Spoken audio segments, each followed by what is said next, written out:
Bonjour à tous et bienvenue dans cette nouvelle vidéo, la première vidéo théorie pop culture de la chaîne. C'est vrai que pour une chaîne de pop culture, et principalement de cinéma, il me semble que je n'ai jamais évoqué une seule des innombrables théories de fans existantes, à part sur le format short. C'est pas vraiment des vraies vidéos. On commence les théories en vidéo aujourd'hui avec une théorie sur Charlie et la chocolaterie.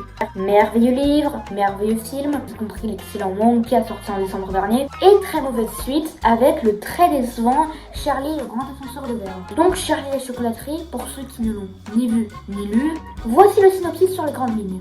Willy Wonka, c'est lui là, est un confiseur slash chocolatier slash magicien slash chanteur slash chef d'entreprise slash danseur slash esclavagiste. En parlant de théorie slash cannibale. Dans son immense usine de chocolat, des actions de chocolaterie se sont déjà fait passer pour les ouvriers pour pouvoir dérober les recettes secrètes. Il a donc dû fermer son usine et a fait faillite. Mais voilà, il revient après 10 ans de silence pour pouvoir donner la chance à 5 enfants de visiter son usine. Donc le petit Charlie Bucket, issu d'une famille de pauvres, qui remportera le prix à gagner à la fin de la visite.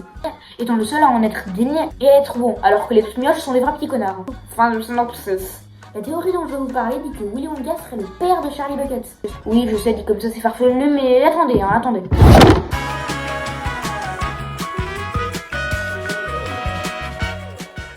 Note à moi-même ne plus jamais tourner les vidéos sur mon trépied.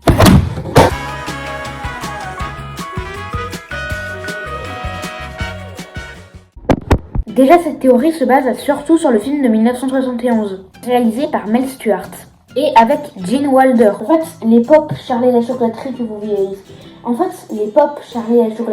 voyez ici, sont les pop du film de 71. Je sais que vous le savez, mais c'est vraiment juste pour être sûr. Dans ce dernier, Charlie est blond aux yeux bleus, tout comme Willy Wonka. Tandis que dans le film de 2005, réalisé par Tim Burton, Charlie est brun aux yeux bleus et Willy Wonka est brun avec des lentilles de couleur bleu-violet. Il se trouve également que Charlie habite à quelques mètres seulement de l'usine de Willy Wonka.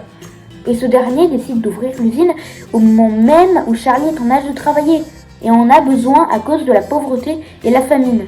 Mais si cette théorie est vraie, alors pourquoi faire venir 5 enfants si Charlie est déjà considéré comme le vainqueur ? En fait, Willy Wonka se sert des autres enfants pour former Charlie. Il a volontairement choisi de mauvais enfants et va se servir d'eux pour montrer à Charlie ce qu'il ne faut pas faire. Mais dans le film de 2005, contrairement à la version de 1971, Charlie vit avec ses deux parents, sa mère et son père. Mais peut-être que Willy Wonka est son vrai père, son père biologique, et ça Charlie l'ignore sûrement. C'est également assez curieux qu'il savait quel enfant prendre pour servir de mauvais exemple. Peut-être qu'il les connaissait ou qu'il a été informé de leur existence par quelqu'un d'autre. Mais là, on commence quand même à tomber dans le farfelu. Et évidemment, je rappelle que ce n'est qu'une théorie. Et il y en a d'ailleurs énormément autour de l'univers de Charlie et la chocolaterie. Donc n'hésitez pas à partager les vôtres dans les commentaires. Ce qui est bien avec les théories, c'est que chacun a les siennes. C'était Hector, à la prochaine. Maintenant, je vais me prendre une petite barre Wonka.